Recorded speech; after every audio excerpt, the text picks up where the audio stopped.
paniniwala. So bago tayo magsimula, magbabasa muna tayo ng Quran bilang panimula sa programang ito. A'udhu billahi minash shaitanir rajim. Bismillahirrahmanirrahim. Alhamdulillahi rabbil alamin.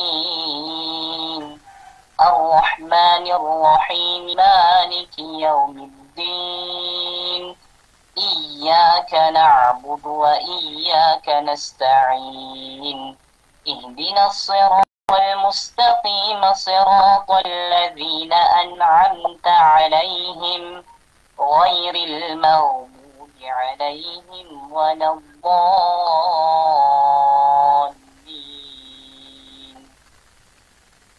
Insyaallah ya Syekh, kung handa na po kayo, falyatafaddal wa ziyadatuka mashkuran ma'jura ala al-mubashara.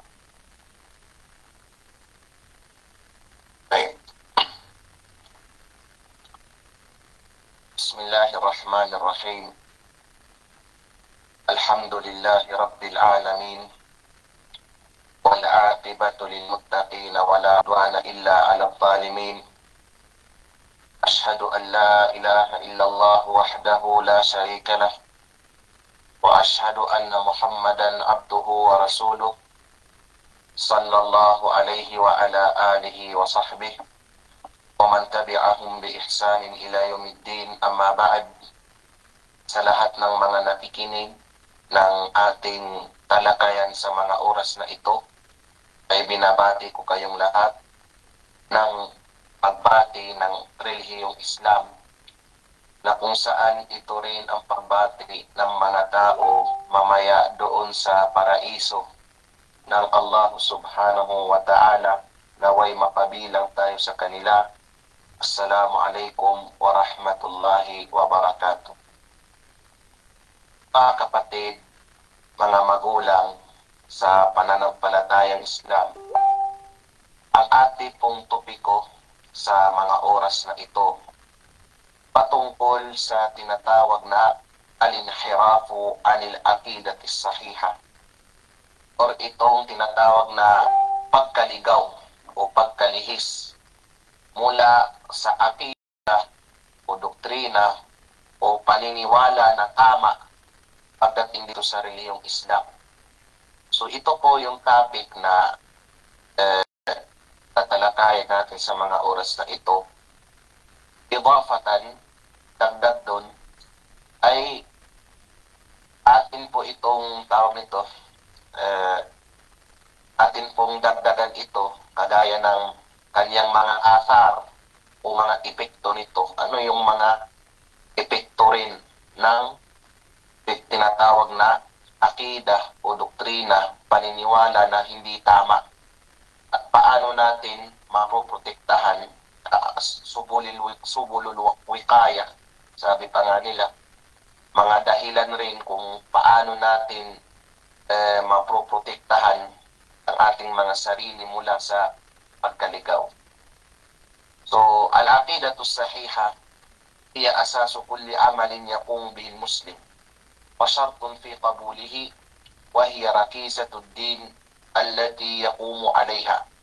So unang-una mga kapatid, bago natin talakayin ang mga dahilan ng pagkaligaw mula sa tamang paniniwala o akida, tandaan natin mga kapatid na itong tinatawag na tamang akida o tamang doktrina, paniniwala dito sa relihiyong Islam, isa sa mga kaimportante or importance nito niya ng tamang akida, ito po ang tinatawag na asas.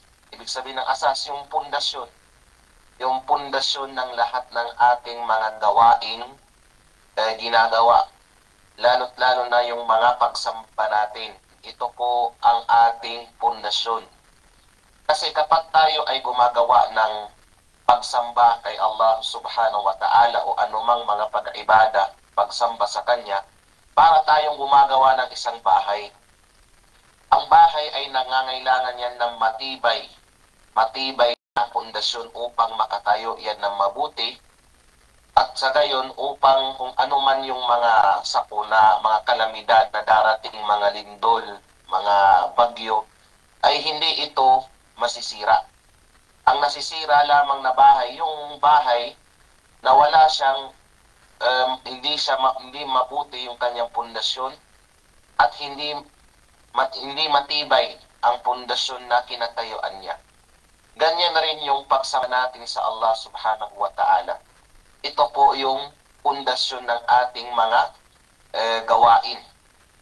Na kung saan ang Muslim, tandaan rin yan na isa rin sa kaimportante ng tamang akida o doktrina dito sa Islam, isa rin ito sa mga kondisyon ng pagkatanggap ng ating mga gawain.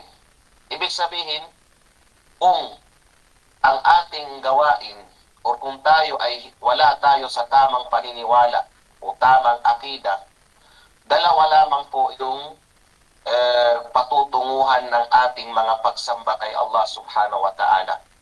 Una doon, either tatanggapin rin ng Allah subhanahu wa ta'ala pero may kakulangan sa gantimpala.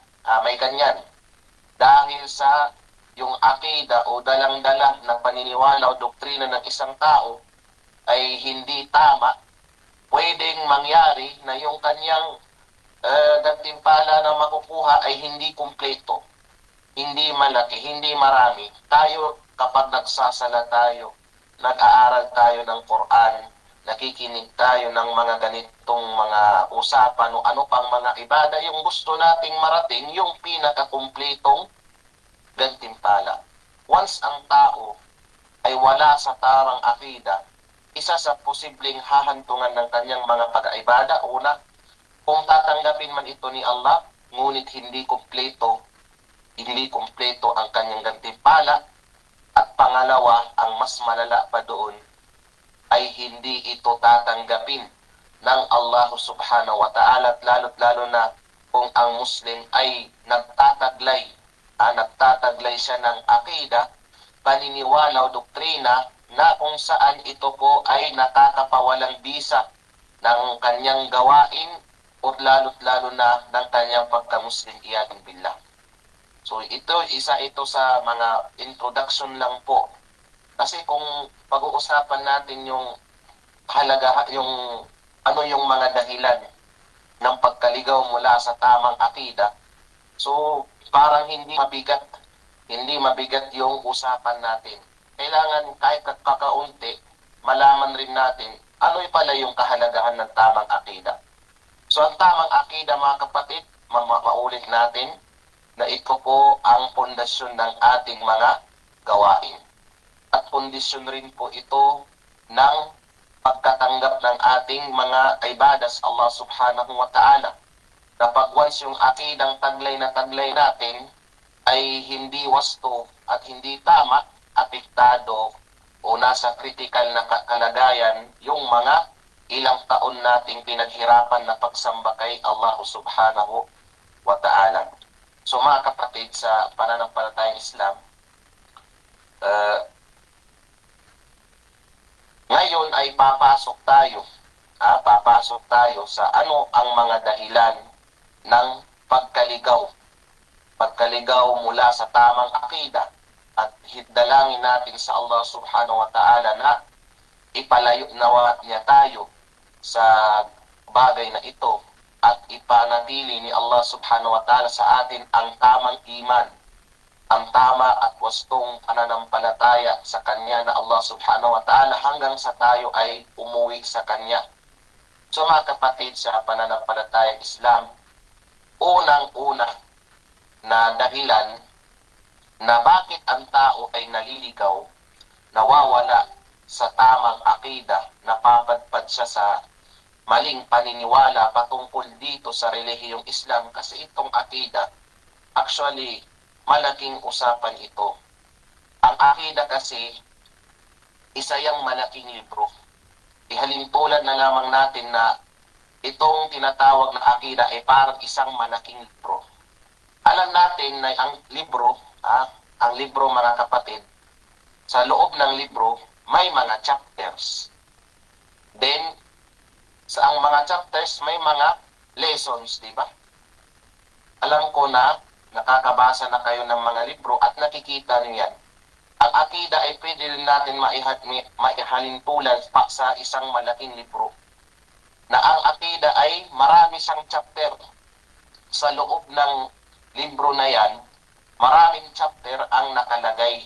Maraming chapter ang nakalagay na kung saan marami yung kanyang mga usapin. May usapin patungkol sa ano yung akida ng Allah ng Ahlus Sunnah wal Jamaah, patungkol sa tinatawag na patungkol sa mga sifat ng Allah Subhanahu wa Ta'ala. Isa ito sa mga usapin patungkol sa akida. Isa ito sa mga chapters, mga lessons patungkol sa akida. Meron rin chapter sa akida na ano yung akida ng Ahlus Sunnah wal Jamaah pagdating sa Quran. Ano yung paniniwala natin patungkol sa Quran. Meron rin tayong mga chapter sa akida na kung saan ano yung akida ng Ahlus Sunnah wal Jamaah patungkol sa mga malalaking kasalanan na hindi pa naman humantong sa tinatawag na shirk o pagtatambal sa Allah Ta'ala, pagkafir sa Kanya. Ganyan, napakalaking usapan ang tinatawag na akida. Sa lahat yan na mga usapin, mga chapters ng akida, kailangan yung matatahak natin na akida sa mga bagay na iyon ay ang akida o doktrina, paniniwala ng Propeta Muhammad sallallahu alaihi wasallam. Kasi mga kapatid, sa pananampalatayang Islam, nagwika ang Allah Subhanahu wa Ta'ala sa Quran. Sabi ng Allah Subhanahu wa Ta'ala sa Quran, فَإِنْ آمَنُوا بِمِثْلِ مَا آمَنْتُمْ بِهِ فَقَدْ اهْتَدَوْا. O Muhammad, kung sila na mga tao ay maniniwala ng kagaya ng pinaniniwalaan nyo, meaning yung paniniwala rin ng propeta at paniniwala rin ng kanyang mga sahaba, kung yun rin yung susundin at kung yun rin yung susundin ng mga susunod pa sa inyo, ay katotohanan na nagabayan na sila sa tamang landas. So ang kaligtasan natin mga kapatid ay yung tatahakin natin ang tama at wastong akida na tinahak rin ng Propeta Muhammad sallallahu alaihi wasallam at ng kanyang mga sahaba. At yun ay mula sa Quran at sa Sunnah. Kasi ang akida, ang masdar ng akida o source ng ating akida, dahil ang source lamang ng ating akida ay dalawa lamang, wala ng pangatlo. Bilang Ahlus Sunnah wal Jamaah,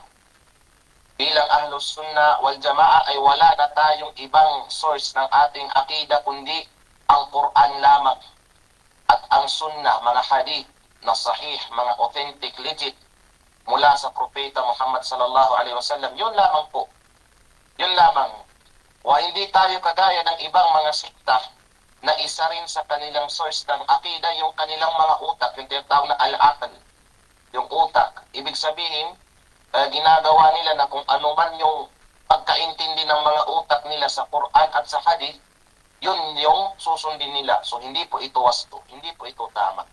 As a Muslim mga kapatid sa pananampalatayang Islam, ang Quran at Sunnah, hindi po yan iniintindi base na lamang sa pagkaintindi natin.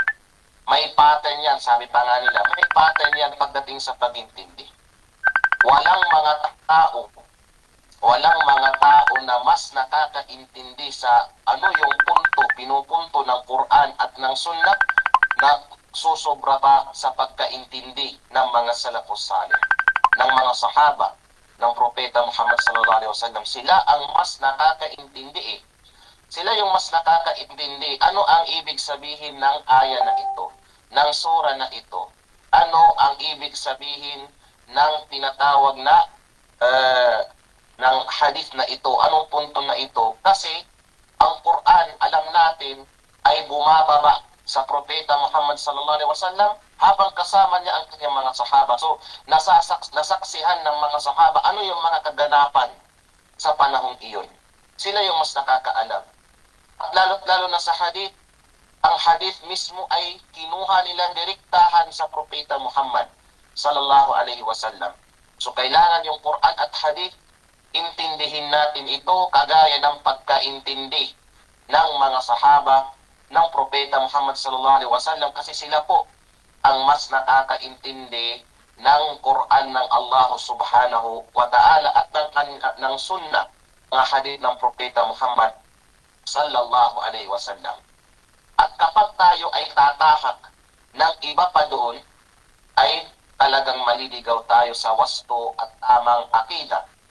So mga kapatid sa pananampalatayang Islam, ano pala ang mga dahilan ng pagkaligaw mula sa tamang akida? Marami mga kapatid, hindi lamang isa, hindi lamang iilan, hindi po mabilang ng ating mga dalili ang mga dahilan bakit naliligaw ang isang Muslim mula sa tamang pananampalataya, tamang doktrina o akida ng Ahlus Sunnah wal Jamaah. Ngunit isa sa mga malalaking dahilan ng pagkaligaw mula sa tamang akida, unang-una ang tinatawag na al-jahlu bil aqidatis sahiha. Al-jahlu bil aqidatis sahiha. Itong tinatawag na pagiging mangmang, pagiging bobo patungkol sa tinatawag na tama at wastong akida, doktrina, pananampalataya sa Islam. So yun. Ang tanong ngayon mga kapatid, paano pala nangyayari? Paano nangyayari ang tinatawag na pagiging mangmang sa tamang akida kapag ang tao o ang isang Muslim ay hindi niya pinag-aaralan ng Islam? Hindi niya pinag-aaralan ang tinatawag na tamang akida. Talagang ang isa sa mga malalaking bunga niyan ay mangmang siya. Wala siyang alam sa tamang akida. So ang dahilan bakit nagkakaroon ng kamangmangan patungkol sa akida, kasi yung mga Muslim hindi nila pinag-aaralan ang tama at wastong akida. At isa rin sa mga dahilan bakit nangyayari ang kumakalat o dumadami yung tinatawag na pagiging mangmang sa tama at wastong akida, kasi yung mga tao rin na nakakaintindi ng tamang akida, hindi rin nila tinuturo ito eh. Kasi lalo na sa larangan ng mga ustads, mga ulama, isa talaga sa mahirap pasukin sa dakwa itong pagdakwa ng tamang akida. Bakit? Kapag ang tao magdadakwa siya, magpapalaganap siya ng tama at wastong pananampalataya, isa talaga na matatawag na nating mahirap pasukin itong pagturo ng akida dahil marami yung kakalaban sa iyo. Na ayaw natin na may makakalaban tayo. Ayaw natin may bashers tayo. Kaya may mga iba dyan na nagpapa-ustad-ustad, nagpapadaiya-daiya daw, pero ayaw nila pumasok sa mga ganitong usapan kasi ayaw nila ng kakaaway, ayaw nila ng tinatawag na mga bashers, mga kalaban. So yun ang problema. Yung mga Muslim, hindi nila pinag-aaralan ang tamang akida. Yung may kaalaman din sa tamang akida, hindi nila tinuturo ito. Hindi nila ito tinuturo. So, problema. At the same time, yung kakaunti lamang po yung tinatawag na pag-ihtimam, yung pagpapahalaga sa akida. Kasi marami ngayon yung mga Muslim na ginagawa nilang magaan. Ginagawa nilang magaan ang tinatawag na akida. Kaya kung kakaunti lamang po yung tinatawag na pagpapahalaga nila sa bagay na ito. Na kung alam lamang ng tao ang kahalagahan ng tama at wastong akida, although hindi po ito yung topic natin ngayon, ay talagang lalaki ang kanyang ihtimar. Lalaki ang kanyang pagpapahalaga sa bagay na ito. Pero dahil hindi niya alam ang kahalagahan ng tinatawag na wasto at tamang akida, so yun ang nangyayari, nagiging kaunti lamang, nagiging sisyo lamang na bagay sa kanila ang akida. Na kung alam lang nila, andyan sa akida na kasalalay ang kanilang mga gawain o mga ibada sa Allah Ta'ala.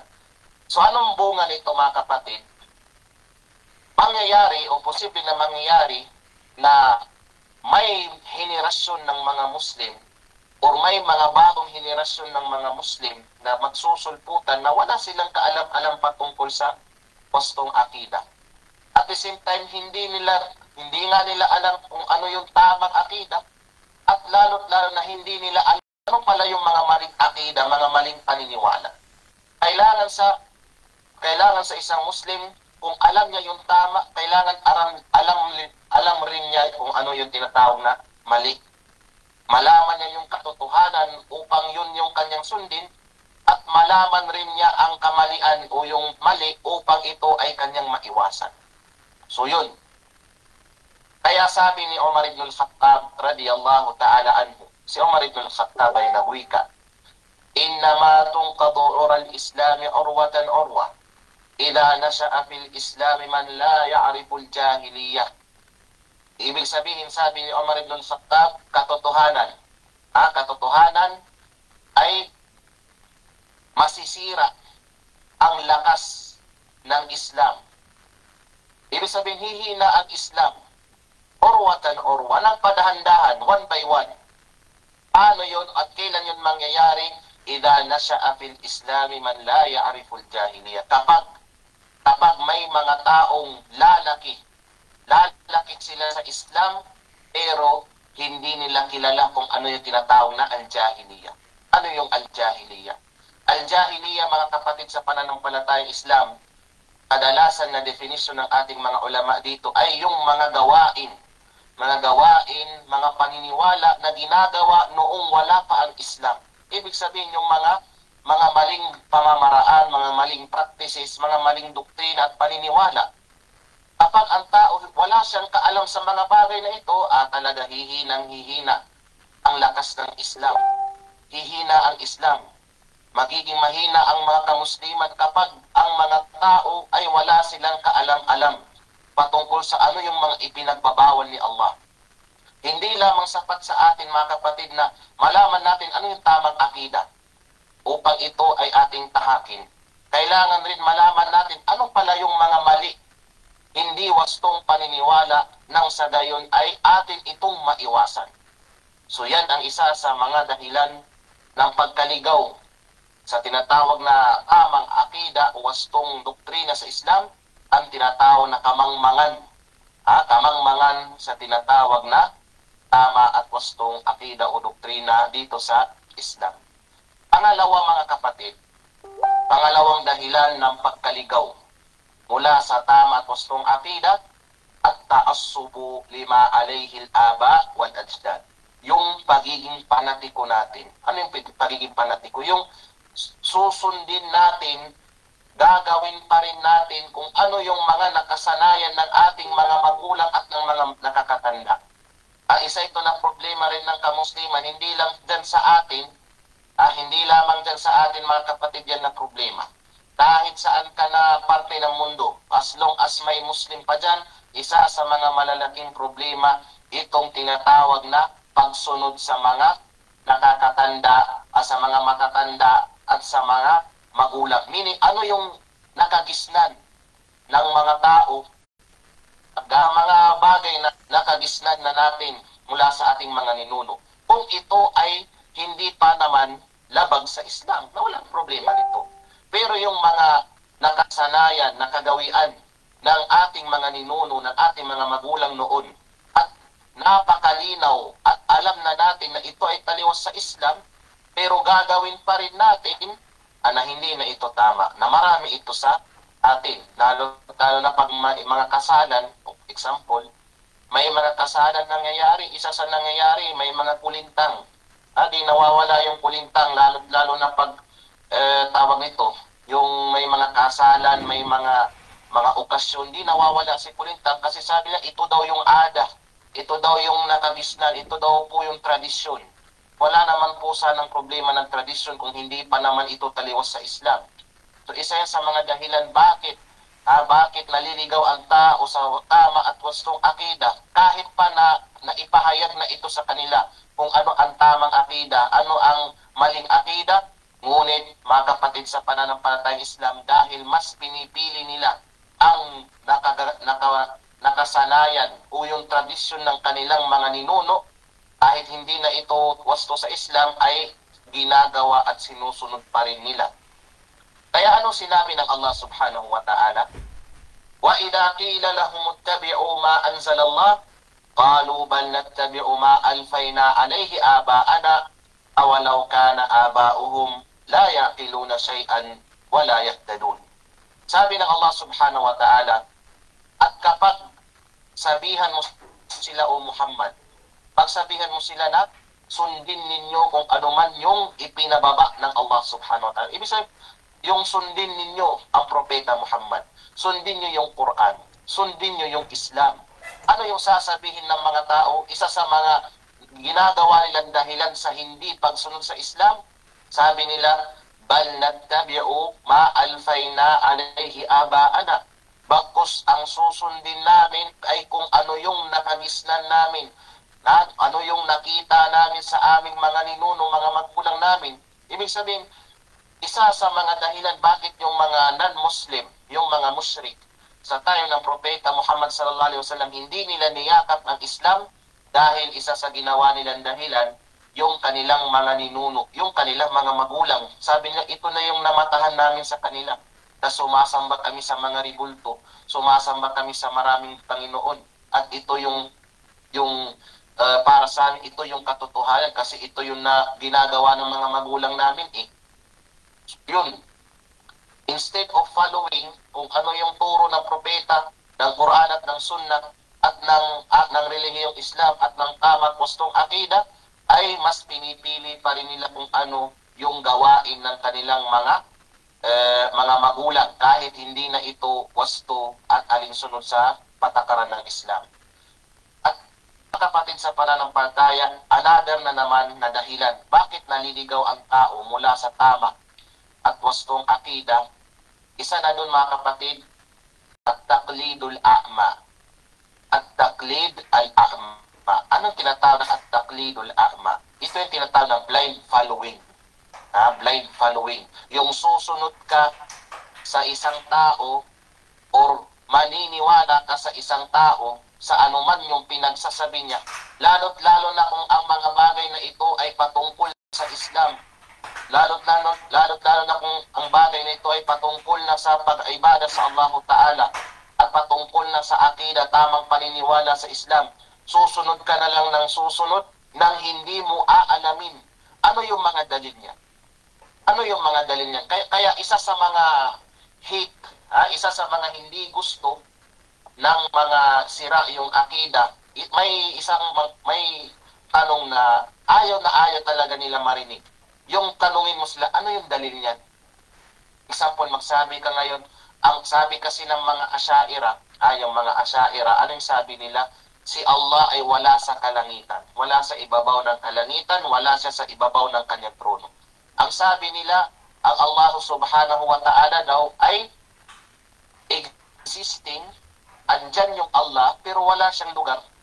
Mawjudun bila makan, yan yung sabi ng mga Asy'ariyah, na kung hingian mo sila, yung ikaw, yung problema rin sa'yo, ganyan pala yan, Ustad, na maniwala ka na rin. Dahil hindi mo siya tatanungin, ano yung dalil niyan, Ustad? Ano yung dalil niyan? So, kailangan, as a Muslima, kapag tayo ay gagawa ng anumang gawain, maniniwala tayo ng anumang paniniwala, hanapin natin yung dalil.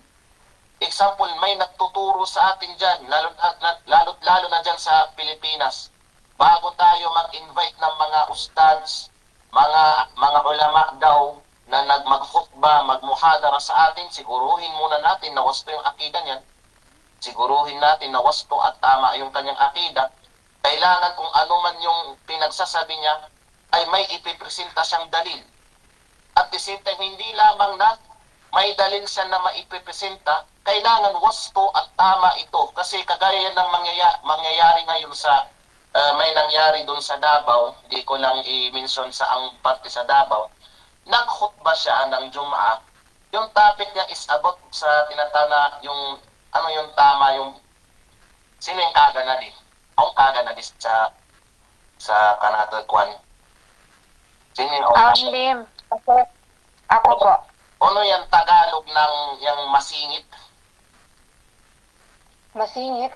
Yan yung masyadong makuan, Lim. Like, masingit. Parang istrikto parang ganun. Madamot mo yun, na? Madamot. Madamot. Yes, madamot po. So, yun yung problema. Yung khutbah niya about sa hindi yung pagiging madamot ba?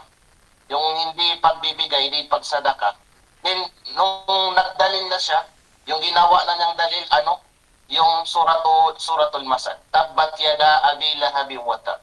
So sabi ng mga tao, anong kinalaman ng hindi pagbibigay ng sadaka, o hindi pagbibigay ng sadaka sa tabbat yada abi lahabi wa tab? So yun yung problema. May presenta ka ang dalil pero hindi naman tama, hindi naman tugma. May iba pa nga nagbibigay ng dalil o lalo na sa hadith. Yung hadith kasi mga kapatid sa pananampalatayang Islam, hindi lahat ng hadith ay sahih. Yung authentic, legit, may mga hadith na daif, mga weak, mahihinang hadith. May mga hadith na yung gawa-gawa lamang. May ibang mga akida na ginagawa nilang dalil yung mga hadith na daif. So yun, kaya may kaida dito sa tinatawag na al-jadal.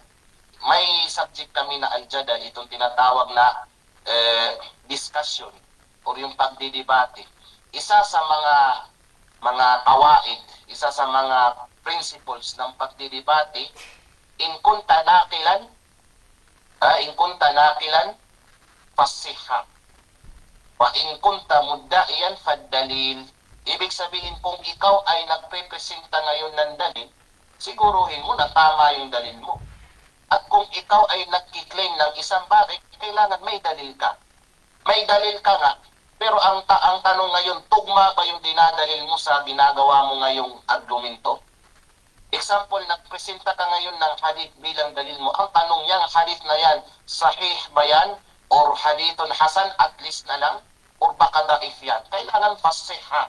Tingnan natin yung pagiging wasto at tugma ng mga tinatawag na mga hadith o aya na ating ginagawang dalil. Bakit na naliligaw yung ibang mga Muslim? Kasi yun, mas sinusunod nila yung kanilang mga ulama daw. Yung mga alim-alim nila, sinusunod nila ito. Sinusunod nila sila kahit yung hindi na nila tatanungin ano yung dalil niyan, Ustad. Ano yung dalil niyan? Yung sa kanila, blind following. Susunod na lamang sila ng susunod sa mga tao o sa kahit kanino man na hindi nila aalamin ano yung dalil. At kung may dalil man sila, tama ba yan? Wasto ba yan na pagkadalil? So yan. At taqlidul a'ma. Ang blind following, isa yan sa mga dahilan bakit naliligaw ang tao sa wastong akida. At yung blind following, mga kapatid, ito isa na tanda na ang tao ay nagba-blind follow lamang kapag may naririnig siya ako sa Islam, hindi siya matanong, ano yung dalil niyan, Ustad? Ano yung dalil niyan, Ustad?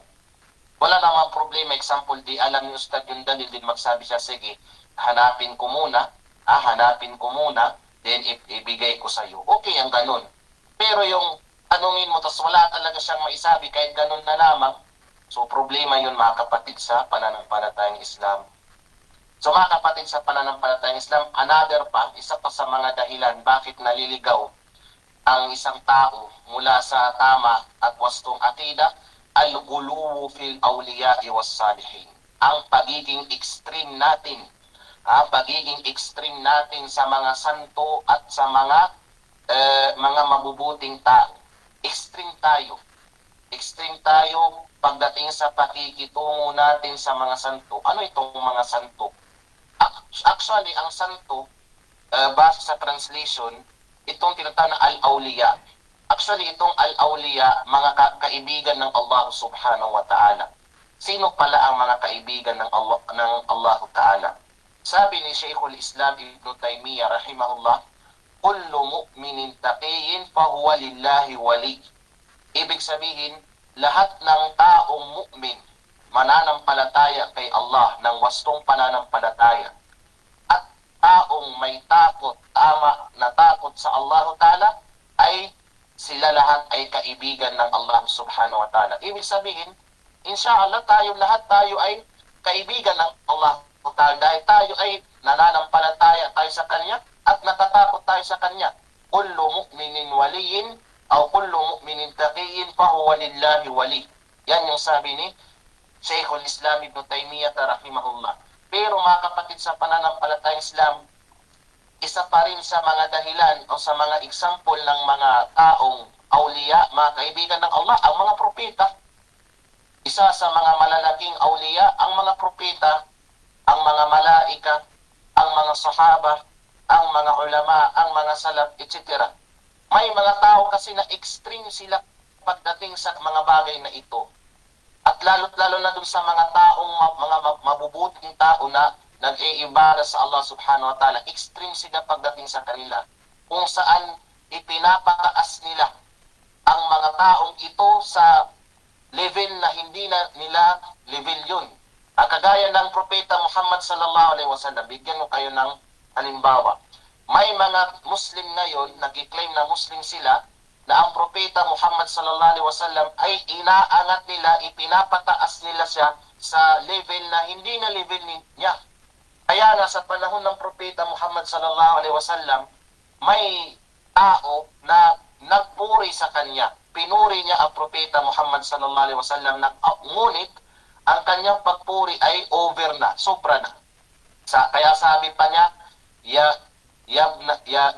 ya sayyidana wabna sayyidana, ya khairana wabna khairina, o master namin, o anak ng master namin, o pinakamabuti sa amin, o anak ng pinakamabuti pa sa amin. Sobra na. Although totoo yung makna ng sinasabi niya, totoo yun, tama talaga yun. Pero over na, sobra na. Kaya ano yung sinabi ng Propeta Muhammad sallallahu alaihi wasallam? Sabi ng Propeta sallallahu alaihi wasallam, ana Muhammad ibn Abdullah, Abdullahi wa Rasuluh. Ako, sabi niya, si Muhammad na anak ni Abdullah, propeta, sugo ng Allah subhanahu wa ta'ala. Mensahero at alipin lamang ako ng Allah subhanahu wa ta'ala. Then nagsabi ang Propeta Muhammad sallallahu alaihi wasallam sa malapit na kahulugan ng hadith, wallahi hindi ko gusto na iangat niyo ako, ipataas niyo ako sa level na hindi ko na level. So yun mga kapatid, may mga tao kasi ngayon, extreme sila pagdating sa Propeta Muhammad sallallahu alaihi wasallam na sabi nila ang Propeta Muhammad daw ay buhay pa ngayon sa kanyang libingan. Nang kagaya ng buhay natin ngayon dito sa mundo. Na totoo naman, buhay naman talaga ang Propeta Muhammad sa kanyang libingan ngayon. Lahat ng nasa libingan na ngayon ay buhay. Buhay lahat. Buhay kasi naniniwala tayo na may buhay after ng kamatayan. May buhay sa libingan. Ngunit hindi kagaya ng buhay natin ngayon. Kasi yung sabi nila, buhay pa daw yung Propeta Muhammad sa kanyang libingan ng kagaya daw rin ng buhay natin ngayon. Kung ganyan pala, once ilibing mo yung tao na buhay pa ng kagaya ng buhay natin, mamamatay yan dun sa libingan, walang oxygen. Ang sagot dyan mga kapatid, ang Propeta Muhammad at yung mga namatay na, buhay sila ngayon sa kanilang mga libingan, ngunit ibang klaseng buhay na. Hayatul Barzakhiyah, ibang buhay na. Hindi na hayatul dunya, hindi na kagaya ng buhay dito sa dunya. So yun, supra sila. May mga tao nga na doon na nagdudua o doon na humihingi sa Propeta Muhammad sallallahu alaihi wasallam, doon na humihingi sa mga malaikat. May iba pa nga na mga tao dito sa Arabian Peninsula o sa Islamic world na example, may isang mabuting taong Muslim na nung buhay pa siya, nag-iibada siya, din namatay siya. Anong ginawa nila sa libingan niya? Ginawa nila ng mga pansyon, ng mga bahay-bahay, ng masjid. Then pinupuntahan yung kanyang kubor, doon sila humihingi sa taong yun. Alam nyo ba sa Egypt, may libingan dyan na mas marami pa yung pumupunta sa libingan yan yearly. Mas sobra pa sa nagha-hajj dito sa Makkah every year. Ang nagha-hajj dito sa Makkah every year, nasa 1,500,000 to 2 million lamang yearly.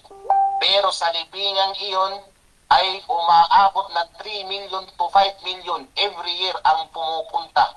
Anong ginagawa? Naghihingi doon sa nakalibing doon, yung pinapangalanan na Al-Badawi, yung libingan ni Badawi doon sa Egypt.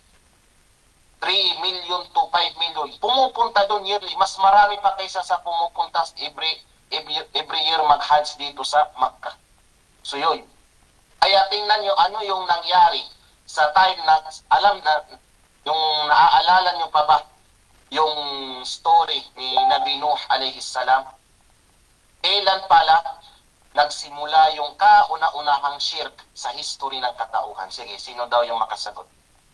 Kailan nagsimula ang tinatawag na shirk? Sinong makasagot?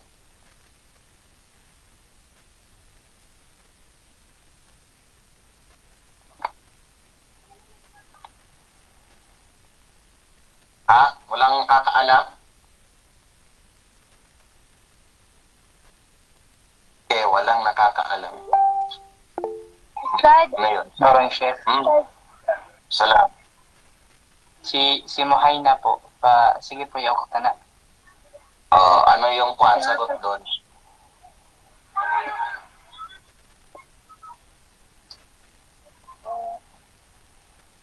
sa kapanahunan ng Ibrahim, Mali. Nabi Ibrahim a.s. Mali. Si Jihadun Nafs po. Kapag dali niya okay. Kailan Panahon po ni Prophet Nuh a.s. po. time? Yun. Sa time ni Nabi Nuh alayhi salam, doon nagsimula ang kauna-unahang shirk. Ibig sabihin, mula kay Adam alayhi salam, hanggang sa before dumating yung si Nuh alayhi salam, lahat ng mga tao ay nasa tauhid, nasa tamang akida. Although may mga nangyayari na ng mga kasalanan, kagaya nung nangyari sa mga anak ni Nabi Adam, nagpatayan si Kabil at si Habil, malaking kasalanan pero hindi pa yung shirk, hindi pa yung pagtatambal sa Allah Ta'ala. Wala pang shirk. Wala pang shirk sa time ni Adam alayhi salam, kahit sa time ni Nabi Idris alayhi salam, wala pa. Pero nung pagdating ni Nabi Nuh, doon na nangyari ang tinatawag na shirk. Alam nyo ano yung dahilan bakit nangyari ang shirk? Dahil sa bagay na ito, al-ghuluw fil awliya'i was salihin. Yung pagiging extreme sa mga mabubuting tao. Kasi doon sa panahon ni Nabi Nuh alayhi salam, sa panahon ni Nabi Nuh alayhi salam, may mga mabubuting tao sa kanilang panahon. Yung limang tao na pinapangalan kanilang Wad, sila Wad, si Suwa, si Ya'uq, si Yaghuth at si Nasra. Itong limang ito. Ang limang tao na ito, mga mabubuting tao, nag-iibada sa Allah Ta'ala. At the same time, sila yung parang nagiging ulama ng lugar nila. Sila yung nag-guide sa mga tao sa pagsamba kay Allah Subhanahu wa Ta'ala. Sila yung nagpapaalala sa kanila ng pagsasamba, pagtauhid sa Allah Subhanahu wa Ta'ala. So ano nangyari? Namatay ang limang ito. Then ano yung ginawa ng mga tao? Sabi nila, ano nang mangyayari ngayon? Wala na yung mga taong nag-guide sa atin sa pagsamba kay Allah. So pumasok ang syaitan, nagpurma siyang tao. Sabi niya, bakit pala kung gumawa tayo ng mga ribulto na parang imahe ng limang iyon, nang sa gayon, hindi upang sambahin sila. Maggawa tayo ng imahe nila, hindi para sambahin sila, ngunit upang i-display natin lamang sila na kapag makita natin sila, ay maaalala natin yung kanilang mga katuruan at ma-encourage tayo sa pag-ibada sa Allah Ta'ala. So ginawa yun ng mga tao, gumawa sila ng mga imahe ng limang taong iyon. Then ilang taon ang nakaraan, lumipas ang ilang taon, bagong henerasyon. Wala silang kaalam-alam kung ano ang mga imaheng ito. Sabi na, ano pala ang mga imaheng ito? Pumasok na naman ang syaitan. Sabi ni syaitan, nagpurma siya ng tao, ito man yung sinasamba ng inyong mga ninuno. Kapag hinihingian nila ito sila, umuulan. Kapag hinihingian nila ito, etc. Yun. At doon na nagsimula ang shirk. Ang dahilan, yung pagiging extreme sa mga mabubuting tao na mga namatay na. So anong ginawa nila? Sinamba na nila. Kaya yun mga kapatid sa pananampalatayang Islam, ang pagiging extreme sa mga santo, sa mga mabubuting tao, isa sa mga dahilan mapupunta ang tao sa shirk. O kagaya ng kay Badawi. Actually, si Badawi hindi nagsasala. Kahit nga Jum'ah, hindi yan Jumatista. Yan yung sabi ng mga nagsulat ng history ng kanyang buhay. Si Badawi ay hindi nagsasala. Pero ano yung ginawa ng mga tao dun sa Egypt? Sa Egypt, kasi extreme sila pagdating sa pagmahal kay Badawi. Anong ginawa? Pinagawan nila yung pinaganda nila yung libingan ni Badawi, ginawan nila ng malaking masjid at yun, pinupuntahan na nila at doon na sila naghihingi maliban pa kay Allah. Iyadan billah. So yun mga kapatid, isa yan sa mga maling mga dahilan bakit napapadpad ang tao sa maling akida. So mga kapatid, sa pananampalatayang Islam,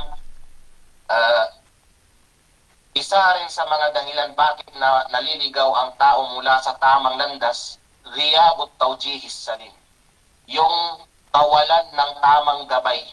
Kawalan ng tamang gabay. Ito ay nasa loob ng bahay.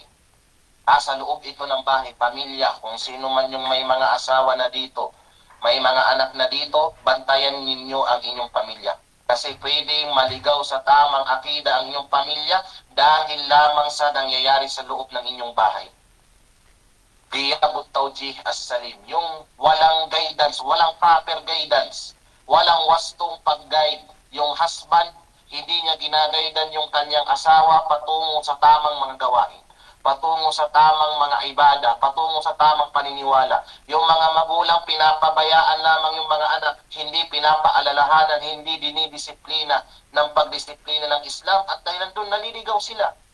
Tandaan natin na yung pamilya natin, mas-uliya yan. Yung pamilya natin, yung mga asawa natin, mga anak natin, lahat yan ay ipinagkatiwala ng Allah subhanahu wa ta'ala. Ay ipinagkatiwala ng Allah subhanahu wa ta'ala. Sabi ng Propeta sallallahu alaihi wasallam, kullukum ra'in wa kullukum mas'ulun an ra'iyatih. Lahat kayo ay pinagkatiwalaan ni Allah at lahat kayo ay tatanungin ng Allah sa anuman na kanyang ipinagkatiwala. At sabi pa ng Allah subhanahu wa ta'ala sa Quran, thumma latus'alunna yawma idin anin na'im. Pagkatapos nun, pagdating sa araw ng paghuhukom, ay tatanungin kayo ng Allah subhanahu wa ta'ala patungkol sa anumang kanyang ipinagkaloob sa inyo. Ang pamilya natin, itatanong ito sa atin. Ginaidan mo ba sila? Tinuruan mo ba sila ng Islam? Tinuruan mo ba sila ng tamang pagsamba kay Allah? Tinuruan mo ba sila ng tamang paniniwala sa Islam?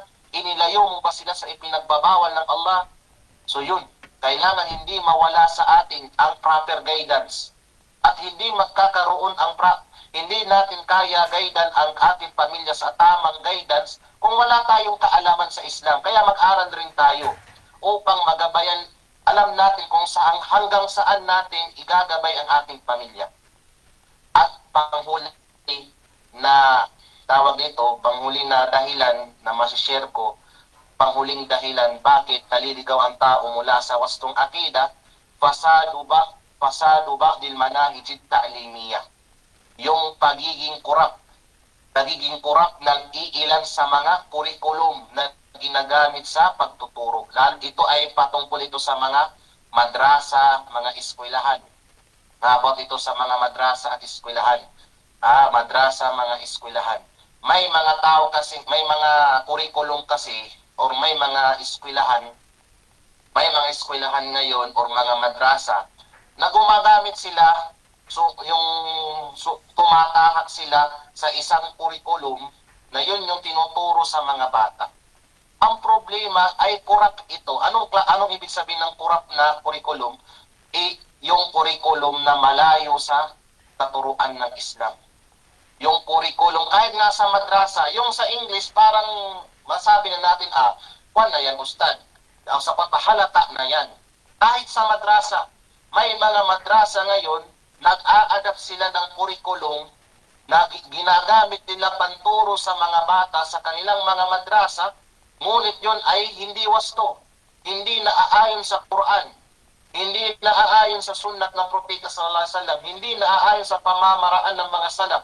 Kaya sa mga ustads at ustadja dyan, mga ustads at ustadja, mga ulama, mga nagdadala ng mga madrasa, kahit maliit lamang yan na madrasa, bago kayo kumuha ng mga libro, mga kitab na gagamitin ninyo pagturo sa mga bata, ikonsulta muna natin ito sa mga ulama kung okay ba yung laman nito.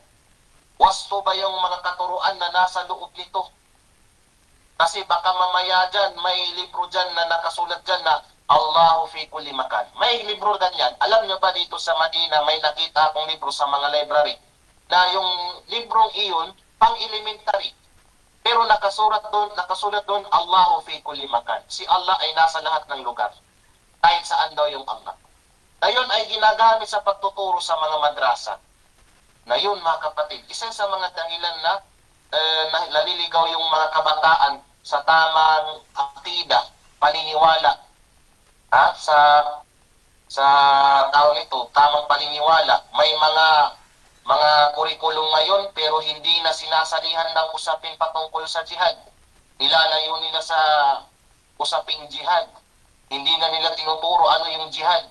Kaya magkakaroon ngayon ng bagong henerasyon ng mga Muslim na wala silang kaalam-alam ano yung jihad, yung mga bagay na yan. So yun, mga kapatid, sa pananampalatayang Islam, corruption pagdating sa mga kurikulum na ginagamit sa mga eskwelahan, secular man ito na pag-aaral at lalo't-lalo na sa tinatawag na mga madrasa. So mag-ingat tayo na mga ustad at ustadya, tatanungin rin tayo ng Allah subhanahu wa ta'ala sa anumang ipinagturo natin sa ating mga estudyante. Yung pagtuturo, hindi lamang yan magtatanggap ka ng sadaka, magtatanggap ka ng honorarium mula sa city at province. Hindi ganyan, mga kapatid. Ang itinuturo mo, itatanong yan ng Allah ta'ala, saan mo yan kinuha? Yang tinuro mo iyan, saan mo yan kinuha? Kinuha ko kay fulan. Tatanungin na naman yung kinuhaan mo. Saan mo kinuha yung tinuro mo? O doon na naman kay fulan. Ganyan. Ganyan, mga kapatid, sa pananampalatayang Islam. Lahat tayo ay tatanungin ni Allah sa mga bagay na tinuturo natin. Kaya, mga kapatid, sa pananampalatayang Islam, marami pa sana yung mga matatalakay ko sana sa inyo patungkol sa pagkaligaw mula sa tamang akida, ngunit sa ngayon ay sapat na muna ito. Dalangin natin sa Allah subhanahu wa ta'ala na gabayan niya tayo sa tama at wastong akida at ilayo nawa niya tayo sa pagkaligaw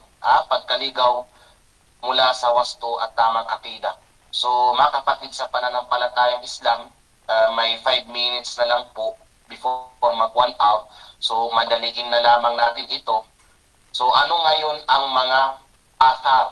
Ngayon, ano naman yung mga athar? Ano naman yung mga epekto, bunga ng pagkaligaw mula sa wastong akida? Una, adamu kabulil a'mal. Isa yan sa mga malalaking dahilan mga malalaking epekto ng pagkaligaw sa akida. Once ikaw ay nawala sa tamang akida, isa sa bunga niyan, adamu kabulil a'mal, yung hindi pagkatanggap ng ating mga ibadah, mga gawain sa Allah subhanahu wa ta'ala. Kaya mag-ingat tayo na hindi matanggap ni Allah ang ating mga gawain. Lalo't-lalo na pagdating sa usapin sa akida. Kaya nga kaya lalo't-lalo na kung ang ating mga ibadah sa Allah ta'ala ay nahaluan ito ng shirk, nahaluan ito ng mga bid'ah, isa sa mga dahilan bakit hindi matanggap yung ating mga ibadah, na hindi makakagawa yung tao ng shirk at ng bid'ah, maliban na lang may problema ang kanyang tinatawag na akida. Pangalawa, al-adabul alim. Isa rin na magiging epekto sa taong naligaw sa tamang landas, sa tamang akida, yung siksa na mahagdi mula kay Allah subhanahu wa ta'ala. Meaning, ang taong wala sa tamang akida ay itatapon ni Allah sa impyerno. Walang papasok sa paraiso maliban lamang yung mga taong nasa tamang akida, nasa akida ng Rasul sallallahu alaihi wasallam. Kaya yun, mga kapatid, kailangan itama natin, iwasto natin yung akida natin, nang sa gayon ay makaligtas tayo mula sa parusa ng Allah subhanahu wa ta'ala dito pa man sa mundo at lalo na dun sa araw ng paghuhukom. Then pangatlo, hirmanul jannah wal khuludu finnar. Ang pagkasira ng akida ng isang tao, pwede yan maging dahilan na hindi ang tao makapasok sa paraiso at doon siya sa impyerno makakapasok. Tayo na Ahlus Sunnah wal Jamaa, naniniwala tayo na may mga tao, may mga Muslim na sa araw ng paghukom makakapasok sila sa impyerno. Makakapasok sila sa impyerno. Pero in the end, palalabasin pa rin sila ni Allah. Bakit? Nasa tamang akida sila. Nasa kanila yung tawhid.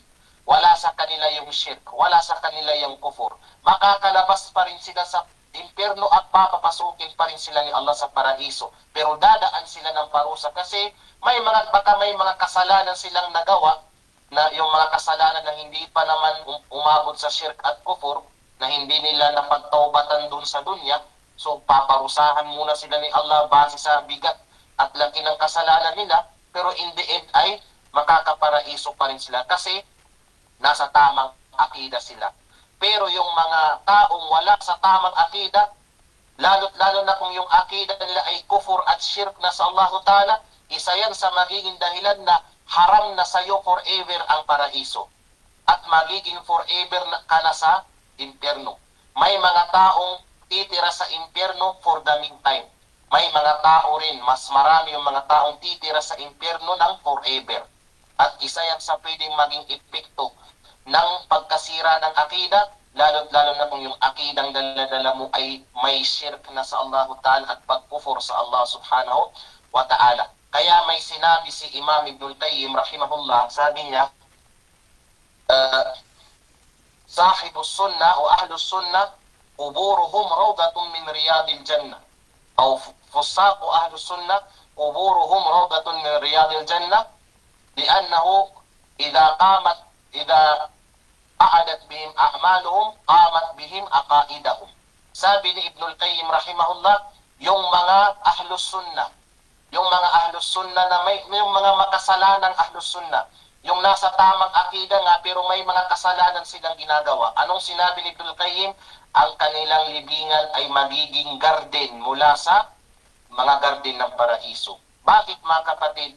Kasi sabi niya, kung ang taong iyon ay ibinababa siya ng kanyang mga ibada, ibig sabihin kakaunti lamang yung ibada niya, maraming kanyang kasalanan, ay iaangat siya ng kanyang akida. Napakabigat ng akida. Kung ang tao ay kulang yung kanyang ibada, marami siyang kasalanan, pero wala sa kanya ang shirk at kufur sa Allah Subhanahu wa Ta'ala, nasa wasto siyang akida, ay iaangat siya ng kanyang akida. Pero sabi rin niya, Ubbadu ahlal bida, kuburuhum hufratun min hufarinna. Ngunit ang libingan ng mga sira yung akida, yung mga sira yung akida, pero grabe sila mag-ibada, Masya Allah. Grabe nag-iibada sa Allah Ta'ala. Yung mga sira yung akida, grabe sila mag-ibada sa Allah Subhanahu wa Ta'ala, pero sira yung akida nila, mamaya yung kanilang libingan ay magiging impyerno. Bakit mga kapatid? Kung iaangat man sila ng mga ibada nila, ay mashallah marami yung ibada nila, ibababa sila ng kanilang akida. Kaya dapat natin pag-aralan ang tinatawag na wasto at tamang akida. So mga kapatid, sa pananampalatayang Islam, upang maiwasan natin ang pagkaligaw mula sa tamang akida, upang mapanatili tayo sa tamang akida, una, al-ihtimamu bil aqidati ta'alluman wa ta'liman. Bigyan natin ng halaga ang tinatawag akida. Pag-aral nito at pagturo. Meaning, pag-aralan natin yung akida na tama, then pag once na pag-aralan natin ito, ay ituro natin ito. Huwag yung sa'yo lang, hindi mo kailangan i-share yung biyaya ng Allah na ipinagkaloob sa'yo.